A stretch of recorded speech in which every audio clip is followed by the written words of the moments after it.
Den gamle sukkerfabrik. For mig har det her sted en særlig energi.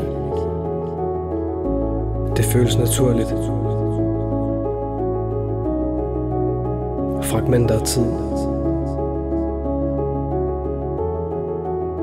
Og det fascinerer mig, hvordan naturen langsomt omslutter det efterladte.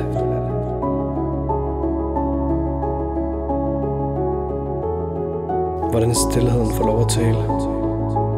Hvordan tiden og naturen sætter deres eget aftryk.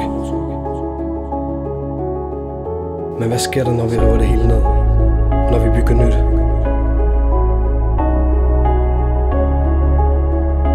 Lytter vi?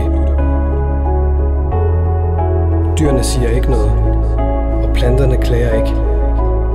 Men deres fravær råber. Arkitekturen former vores verden. Måske er det tid til, at vi også lader den formes af dem, vi ikke hører. Af det, vi plejer at kalde stilhed. For stilhed er ikke fravær. Det er bare en stemme, vi endnu ikke har lært at lytte til.